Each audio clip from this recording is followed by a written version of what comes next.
सर्दी में अगर आपके हाथ पैर, कान, नाक बहुत लाल हो जाते हैं, बहुत ज़्यादा खुजली होती है, बहुत ज़्यादा जलन होती है और स्वेलिंग हो जाती है, स्पेशली आपके हाथों में और पैरों में ज़्यादा देखा जाता है।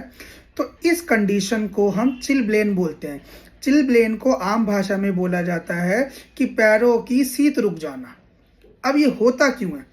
जब सर्दी में बहुत से लोग ऐसे होते हैं जिनके पैरों का, हाथों का सर्कुलेशन प्रॉपर नहीं हो पाता, सर्कुलेशन रुक जाता है। तो सर्कुलेशन रुक जाना या धीमा हो जाना इस कंडीशन को बढ़ावा देता है और आगे चल के एक ये प्रॉब्लम क्रिएट होती है। बहुत से लोग सोचते हैं कि ये एक एलर्जी है, तो मेरे बहुत पेशेंट क्या करते हैं, एक सेट्रेजिन की गोली खा लेते हैं, खुजली कम हो जाती है और वो सोचते हैं कि हाँ उनकी कंडीशन में आराम है।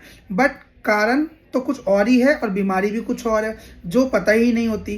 तो अब इसका कारण मैंने आपको बताया, अब लक्षण देखते हैं और इसका निवारण देखते हैं।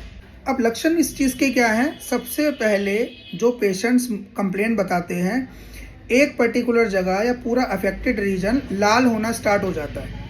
लाल के साथ साथ उसके अंदर स्वेलिंग आएगी, क्योंकि आपके जो ब्लड वेसल्स है उसमें सर्कुलेशन स्लो हो रहा है। अब जब स्वेलिंग आएगी, लाल भी हो गया, तो ऑब्वियस है कि उसके अंदर ईचिंग बढ़ती जाएगी, खुजलाहट बहुत ज़्यादा बढ़ेगी।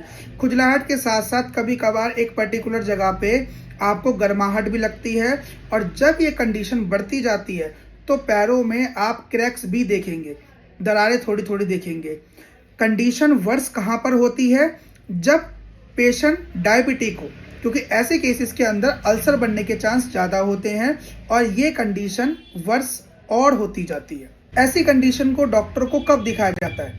जब ये कंडीशन में स्वेलिंग कम नहीं हो रही है, लालपन बढ़ता जा रहा है, उस पर्टिकुलर जगह में कहीं ना कहीं अल्सर बन गए, घाव बन गए और उस घाव में से रिसाव हो रहा है, पस निकल रही है, तब आप अपने डॉक्टर्स को दिखाओगे। सबसे पहला बचाव हमें इसमें क्या करना है?